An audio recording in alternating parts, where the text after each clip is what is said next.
नेतृत्व में मनीष कश्यप के समर्थन में चंपारण की ऐतिहासिक धरती से एक बड़ा रैली का आयोजन करने जा रहा हूं।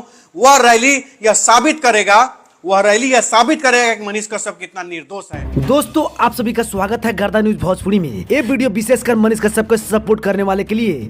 दोस्तों, बता दें 27 मई को बिहार के जिले चंपारण से मनीष कश्यप के लिए आंधी तूफान से भी तेज होने जा रही है आंदोलन। दोस्तों, बता दें चंपारण की धरती से आजादी के बाद दूसरी होगी ये क्रांति। जैसे महात्मा गांधी ने चंपारण के किसानों के ऊपर हो रहे अंग्रेजी अत्याचारों को जड़ से खत्म कर दिया था, सेम उसी तरह चंपारण के एक लाल मनीष कश्यप के लिए हो रहे बिहार और तमिलनाडु सरकारों का अत्याचारों को खत्म करने के लिए समर्थ रैली चलाई जाएगी। दोस्तों, आपको बता दें मनीष कश्यप को 4 महीनों से एनएसए जैसी कई धाराएं लगाकर जेल के सलाखों के पीछे डाल दिया गया है। जब से मनीष कश्यप जेल गया है तभी से मनीष कश्यप के परिवार सहित मनीष कश्यप को सपोर्ट करने वाले लोगों ने मनीष कश्यप को जेल से छुड़ाने के लिए क्या क्या नहीं किया, फिर भी मनीष कश्यप को जेल से छोड़ने का नाम ही नहीं ले रहा है।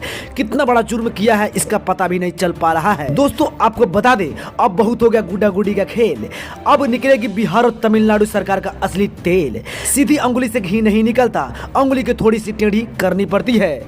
दोस्तों, वही होने जा रही है चंपारण के अंदर। ये आंदोलन सन ऑफ किसान अनिकेत रंजन के नेतृत्व में होने जा रही है। इस आंदोलन का एक ही मकसद है, कोई सुनवाई नहीं, बस मनीष कश्यप जेल से बाहर चाहिए।